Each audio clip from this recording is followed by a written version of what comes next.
Hi, I'm Janelle Riley, and today I am going to talk about every little difference between Dynamics GP and Business Central. This is the second in a series of videos talking about the differences between Dynamics GP and Business Central.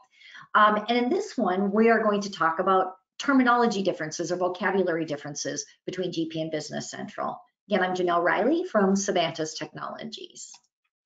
So let's get right into it.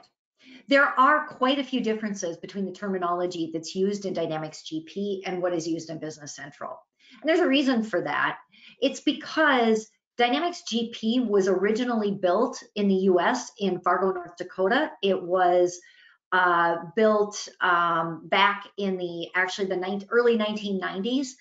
And it was basically an American ERP application. And so Dynamics GP, which was called Great Plains at the time, was actually built using more standard terminology that people like myself, who's a CPA in the US, the terms that we would normally use in our normal accounting vocabulary or finance vocabulary. Business Central, on the other hand, was originally an application called Navision. It's had some name changes since then. It was Navision, acquired by Microsoft, became Dynamics NEV, and then went ahead and eventually in 2018 got its name changed to Business Central or rebranded to Business Central. But the original Navision was actually built in Denmark. And as a result, some of the terminology when it got translated or localized over into North America or into the US, some of those terms didn't come over exactly as someone like an American would be accustomed, somebody in the US would be accustomed to hearing in the accounting world. And we sometimes affectionately call it Danglish, as in it's not really Danish, it's not English, it's Danish that was kind of translated into English at times. So I'm going to go through some examples of that so that you can get the feeling as to how that translation worked. After a very short time of using Business Central, you get so used to the terminology, you don't even notice that it's different. It's just in that first few days that you're using the application that you really notice it. So here's some examples of it. Inactive records in Dynamics GP are called inactive records, but in Business Central, they're actually called blocked. What that means in that terminology is they're inactive, and as a result, they're blocked from being used or posted to. And so that's what blocking the records means. In the sales tax world, in Dynamics GP, we usually think of a tax. Let's talk about tax detail IDs first. A tax detail ID might be City of Minneapolis, right? And then on top of that, you'd have a tax schedule that would include both City of Minneapolis taxes as well as State of Minnesota taxes. And the two of those added together would be what makes the tax schedule ID. In Business Central, that detail ID, which would be City of Minneapolis, is called a tax jurisdiction. And then multiple tax jurisdictions roll up to be the tax area code.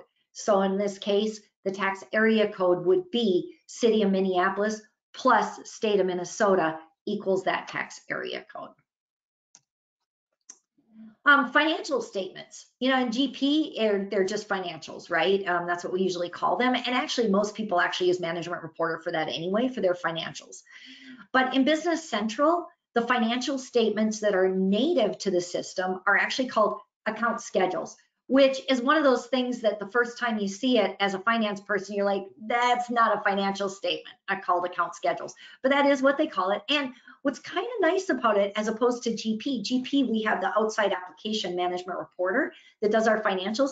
In BC, those account schedules are actually part of the application. So when you add accounts and such, you don't have to add the rows because you're not in a separate application if it's set up properly. In the general ledger, it's GL in GP, but it's G/L in Business Central. Our checkbooks in Dynamics GP are checkbooks, and then checkbooks roll up. You can have multiple checkbooks per bank, right? In Business Central, it's called a bank account, and you really don't have that concept of bank. Like it doesn't roll up a number of them into a bank. It's actually just a series of bank accounts. When you create checks in GP, you call it select checks. And when you try to build check batch in Business Central, it's actually called suggest vendor payments. Cash receipts, that one kind of throws you for a loop at the beginning. In GP, it makes a lot of sense. It's called cash receipts.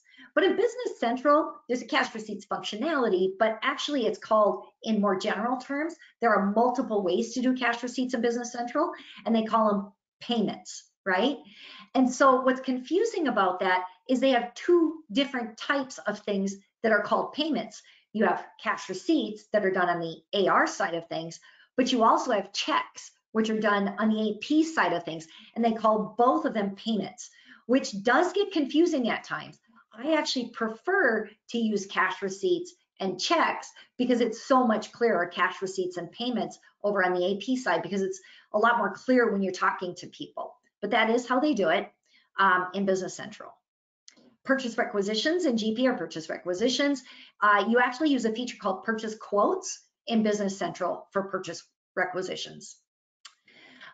When you're working in projects, you use project accounting in GP, and you use something called jobs in Business Central.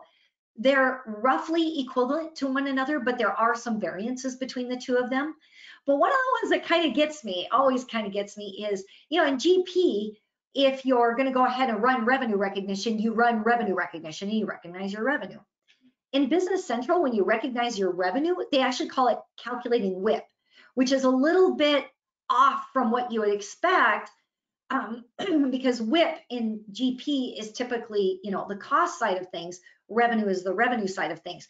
In Business Central, when you're calculating WIP, you're calculating both revenue and costs at the same time. So I guess in theory, they might be doing that because they're talking about billings WIP versus cost WIP, but just understand that that's what it's called. Purchase invoices. Purchase invoices in Dynamics GP. When I say purchase invoices, in GP, we have two different ways to get transactions to hit the AP subledger, right? One of them is to do by an accounts payable transaction, an AP transaction. The second one is to do enter match, which is a purchase transaction, which is done for purchase order processing. Now, what's different about GP is, and you may not even think about this, but when you're on the purchases area, you're on that screen for GP, you're actually looking at two modules in GP. You're looking at accounts payable, right, where you do AP transactions, and purchases, where you do purchase-related transactions, which are related to purchase orders and purchase receipts and purchase invoices. In Business Central, there aren't two modules. It's a single module called purchasing, and the purchasing module has a single type of transaction, which is called a purchase invoice. So that purchase invoice can be used or is used for purchases of items on purchase orders and purchase order processing, but it's also used for AP transactions to do plain old like utility bills and those types of things. And pretty much the last thing I was going to hit was project budgets or project. This one will throw you for a little bit of a loop when you go into jobs and Business Central, because when you're in GP and you're doing project accounting, you have budgets. When you're in Business Central, it's actually called a planning line, not a budget. And so that's one thing I always have to remind clients that are new to Business Central is when you see the term planning lines, you actually means project budgets. And then project tasks in Dynamics GP are called cost categories, and they're called tasks in Business Central. So in that way, Business Central is a little bit more standardized than actually GP, because the concept of the task is a lot more flexible than the concept of a cost category in GP. And it also fits better with traditional work breakdown structure or WBS. So that's kind of an overview of some of the differences in terminology between GP and Business Central. I want to remind you that I'm Janelle Riley. I'm the CEO of Syvantis Technologies, and you are absolutely welcome to reach out to me, or also to go to Syvantis.com and do a contact us there, or to go to @SyvantisTech. Our next episode is actually going to be on differences in the user interface between Business Central and GP. Thanks, and have a great day.